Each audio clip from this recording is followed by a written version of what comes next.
Okay, let's just jump right in. Do you ever get that feeling that there's a more awesome version of yourself, kind of trapped inside, just waiting to get out?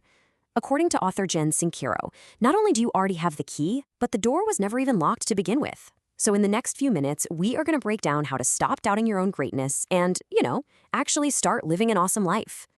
And we're starting right here. Sincero really doesn't pull any punches, and this one idea is the bedrock for everything else. Just think about that for a second. An excuse isn't some giant wall. It's just a challenge that you've willingly handed all your power over to. So let's talk about how to take that power back. So here's our game plan. First, we're going to figure out why we get stuck. Then we'll totally flip the script and get into how you create your own reality. After that, we'll build a practical toolkit, which she calls your spiritual gym. And finally, we'll go through your very first workout so you can get started like today. All right, part one. Let's talk about that feeling that I'm pretty sure we all know a little too well. Being stuck in a rut, especially right after you get this huge burst of inspiration. So what is really going on there? You know how it goes. You read a great book or watch an amazing video, and you feel like you could absolutely conquer the world. And then, Tuesday morning hits. That motivation just evaporates, and all of a sudden, those old, familiar excuses, I don't have the time, I'm just not good enough, it's way too hard, they all come shuffling right back in to reclaim their old spot. It's a super frustrating cycle, and it's a very human one. So here's the deal, and this is so important. This isn't about you lacking willpower. It's a battle happening inside your own head. See, your conscious mind, it's totally on board. It wants the awesome new job, the happiness, all of it. But your subconscious mind, it's running on old, outdated software. We're talking about beliefs you soaked up as a kid, totally unfiltered, and those are the beliefs that are often secretly driving the bus and wrecking all your best intentions. And that brings us right to the solution. This is the big one. The fundamental shift in thinking that powers this entire philosophy.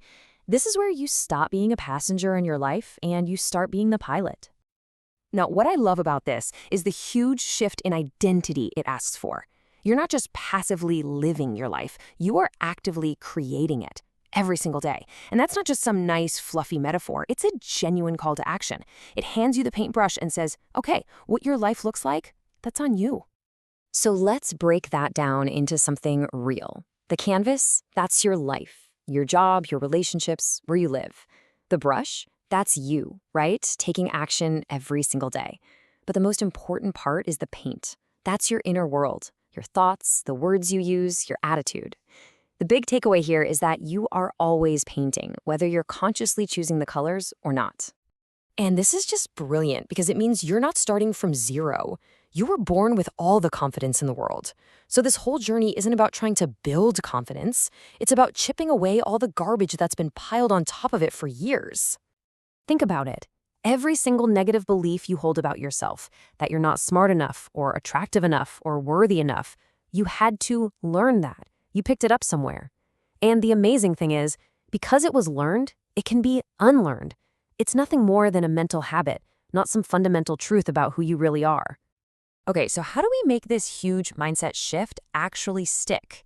Well, we have to move from just thinking about it to actually doing it. If your mind is a muscle, you gotta work it out. It's time to build your spiritual gym.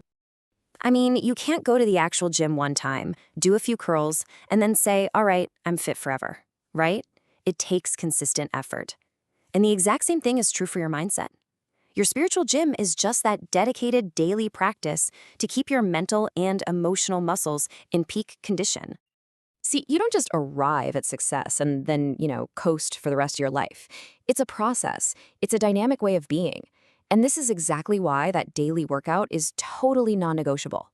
It's the practice that makes all that adapting and growing feel less like a struggle and more like it's just second nature. So how do you actually build this thing? Sincero gives us 3 really simple rules. First, get specific. Don't just say you're going to be more positive. Decide, I'm going to meditate for 10 minutes, or I'm going to journal 1 page. Second, keep it short. You don't need a whole hour. Start with just 15 minutes. The goal here is consistency, not how long you do it. And third, and this is the real game changer, make it non-negotiable. Treat it like the most important meeting of your day, because it is. All right, let's get into the nitty-gritty. What do these exercises actually look like? Here are some of the most effective tools for your brand new routine. And the best part is, you've got a ton of options here.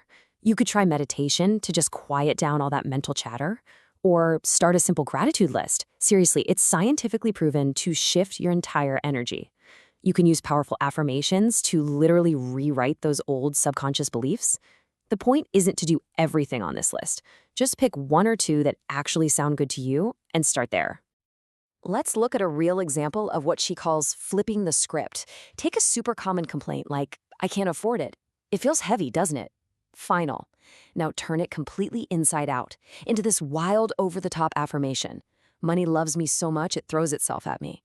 Yeah, it's going to feel ridiculous at first, but saying that starts to reprogram your brain to look for possibility instead of being stuck in lack. You know what? Sometimes the most powerful affirmation is the simplest, most direct one. It's a declaration of your own intent. It just cuts through all the noise and reminds you exactly who is in charge. This is the energy you want to bring to your new life.